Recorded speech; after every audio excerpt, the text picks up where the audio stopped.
Are you looking for a delicious pie recipe to take to a Christmas party? Well, today we're sharing a recipe for salted caramel pecan pie. Check it out and please let us know if you like this recipe. If you do, be sure to check out the description for a link to the full recipe. Let's get to it. These are the ingredients that you will need for the salted caramel pecan and chocolate pie. I think that's the name of it. Anyway, here are the ingredients. We need heavy whipping cream. We need a little light corn syrup, salt. You need some coconut. You do need coconut flakes. That actually goes in the crust.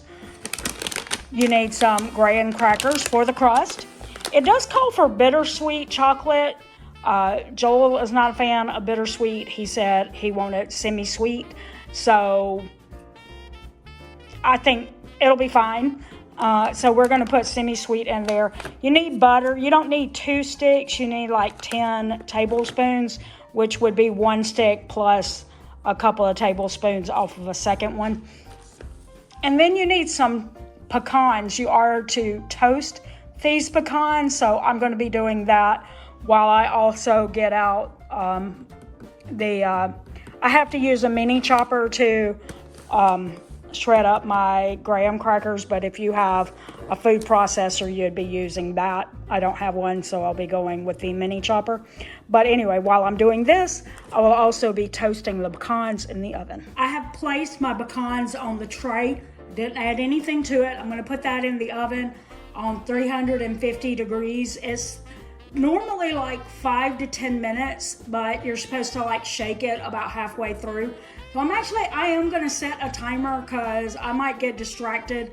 I do that, I get distracted, and then I don't want to burn these pecans. So I'm going to set it for like 3 minutes, and then I'm going to shake it, and then I'm going to turn it back on if it looks like it needs another 3 minutes, if it looks like longer, whatever.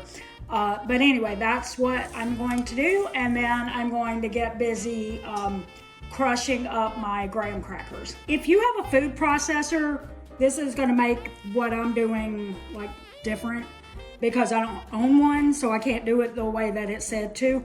But you're supposed to take your graham crackers, your coconut, and your butter and pulse them together in the food processor. I don't have one, so I separately use my mini chopper to chop up the graham crackers and the coconut shreds. So we're gonna mix that together. I do have this recipe. I got it from a magazine maybe a year or two ago. So I'll look up on Pinterest to see if I can find the identical recipe that was there, so that the link will be in the description. If not, then I guess I will type out what I did, since I did it a little different. But anyway, start with your coconut shreds and then add your butter.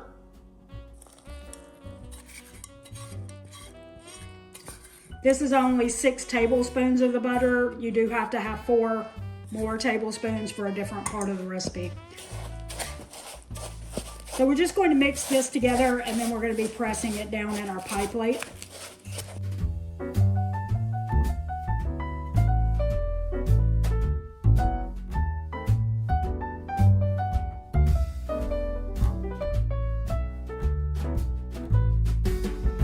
Our next step is going to be to sprinkle the chocolate chips on the bottom of the pan.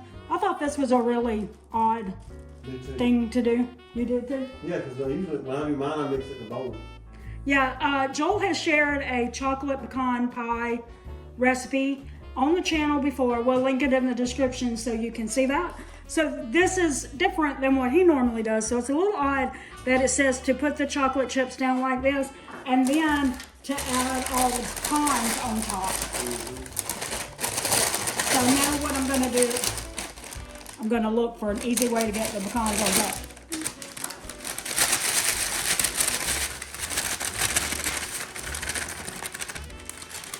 This really feels like it's filling up the pan more than it should be. Wow, that's you still gotta add the mixture in there. Yeah.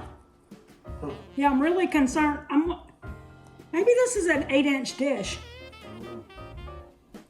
Very odd. I thought the same thing when I put the crust in there, that there was way more crust in here than I thought it should have been. But anyway, we'll see. But what it says to do now is to refrigerate this for 20 minutes. Wow. So, a little odd, but we're going with it, whatever. Let's go. Our next step is to make the caramel. So you got sugar, 2 tablespoons of light corn syrup. While he's doing that also, just note, preheat your oven to 350 degrees. We're also adding 1/4 cup of water. We are going to give it a quick little stir. And then it says to cook this for about 1 minute without stirring. So I don't know if we're supposed to stir it right now, but we're like convinced you have to stir it before you like heat it up. Anyway, okay. So now we're not going to stir it for like a minute. All right, as you can see, we're starting to see bubbles on the edges. I think you can see that. And we need to swirl the pan around. Then we're going to put it back down and bring this to a simmer. Now that we've got that simmering, we're going to bring it up to high on the stove. And we're going to go to make it turn into a rolling boil. During that, we do want to continue to take the pan, swirl it from time to time. So we do have it boiling here. We're going to keep going where we're swirling the pan occasionally. We're wanting it to turn into that rich caramel color that you would associate with caramel. And so, yeah, that's what we continue doing. Why are you laughing? I guess I worded that funny. Okay. Anyway, we're just going to keep doing that.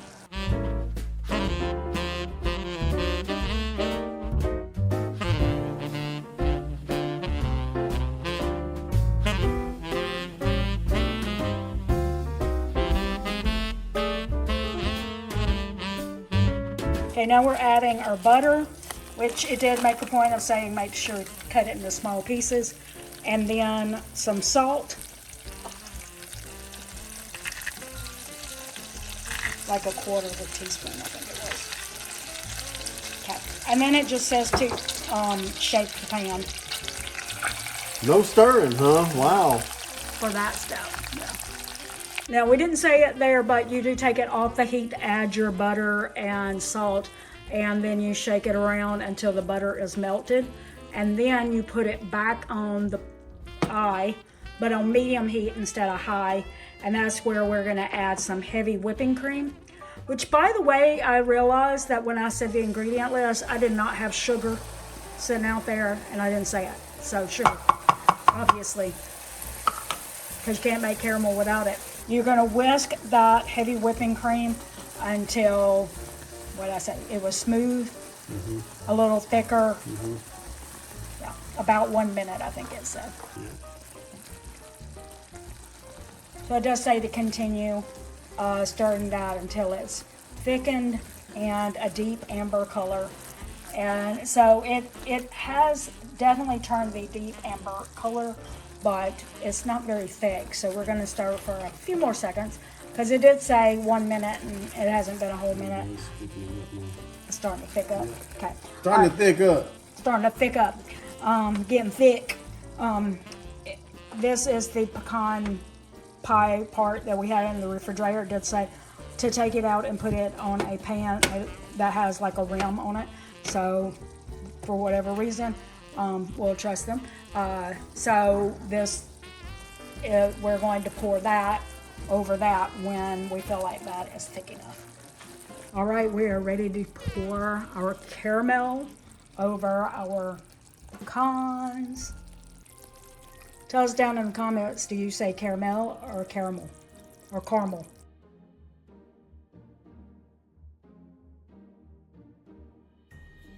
All right, so yeah, this goes in the oven now. I think it was 10 to 15 minutes until it's bubbling. Just took this out of the oven after the caramel started bubbling in it, and we're putting it on a wire rack right now. We're gonna let it cool completely, and then we'll have one like last step, and then it'll be ready to eat. All right, so we have it all cooled down now. The last thing was it said you can just put a little salt on there, and it's time to cut it.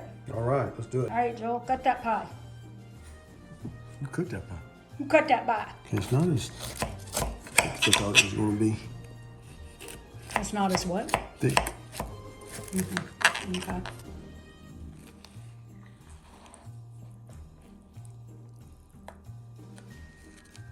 Okay.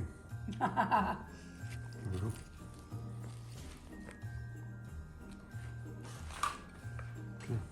All right. Definitely doesn't stick together like my chocolate. The chocolate pecan pie does stick together. That kind of is like Thank you. falling apart. Okay, so go ahead and give it a taste. Yeah, didn't make the cutest slice in the world, but No, there's nothing to hold it together. it's all yeah. He's saying he felt like you should have more Karo syrup in there. Light corn syrup, excuse me. Doesn't have to be Karo brand. Very fine. Did you like it? Yeah, it's fine.